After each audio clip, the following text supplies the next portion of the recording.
একবারে পুরাটা আল্লাহর পথে আমি একবারে পেশ করে দিব। আর অন্য কোনো দিকে আমি কিছুতেই আমি ইয়ে করবো না।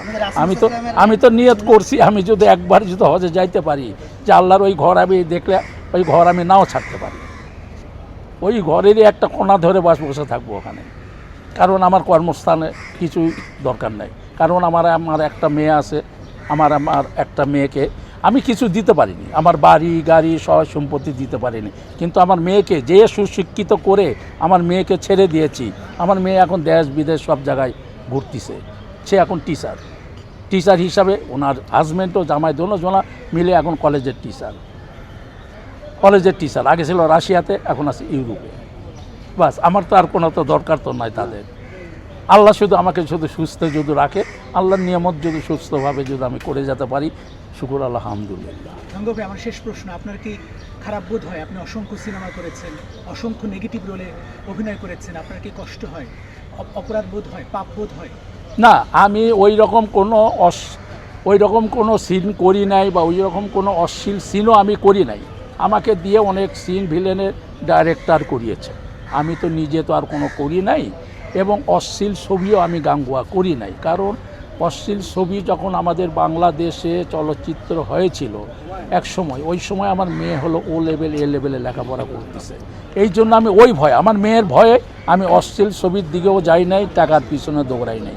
আমি সৎভাবে সৎ ভিলেন হিসাবে আমি করেছি এবং এই পর্যন্ত। কারণ আমাকে আমার মরহুম নায়ক জসিম সাহেব আমাকে অভিনয় শিখিয়েছে।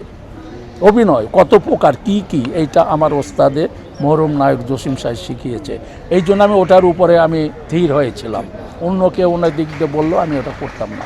এই জন্য আমার দেখবেন প্রতিটা ছবি সুপার হিট। আমার ছবিগুলো দিয়ে প্রোডিউসারেরা বাড়ি গাড়ি ঘর বহুত কিছু করেছে, 8 তালা 10 তালা সবাই, এমনকি মান্নাও করেছে। আমার ওস্তাদ নায়ক জসিম সাহেব সেও বিল্ডিং করেছে, আমার গুই ভাই আমাদের পার্টনার, সেও করেছে। দেলোয়ার জান জন্টু সাহেব সেও করেছে। মানে অনেক এরকমভাবে বলতে পারবো না, এত সময় লাগবে। আমার ছবি দিয়ে আর বাড়ি গাড়ি করেছে। আর অন্য আর্টিস্টদের ছবি কইরা এখন ওই সব বাড়ি গাড়ি আবার বিক্রি করতেছে।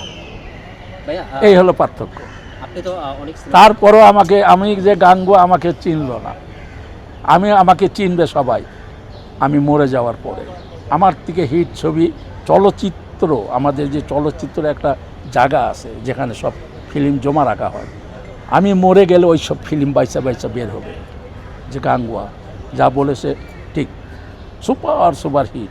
কেউ না, আমার সঙ্গে যতগুলো আর্টিস্ট কাজ করেছে, আমি তো নিজে গর্বতে বলবো, আমার সঙ্গে যতগুলো আর্টিস্ট কাজ করেছে ভিলেন, আমার আহমেদ শরীফ ভাই বলেন, রাজীব ভাই বলেন, বা অন্য ভিলেনেরা বলেন, আপনারা দেখবেন ওই সব ছবি, ক্ষুধার জ্বালা ছবি দেখবেন, রাজীব ভাই আছে, আমি আছি। রাজীব ভাইয়ের ক্যারেক্টার রাজীব ভাই করতেছে, আমার ক্যারেক্টার আমি করতেছি। ভিলেনকে আপনারা প্রমাণ করে দিবেন।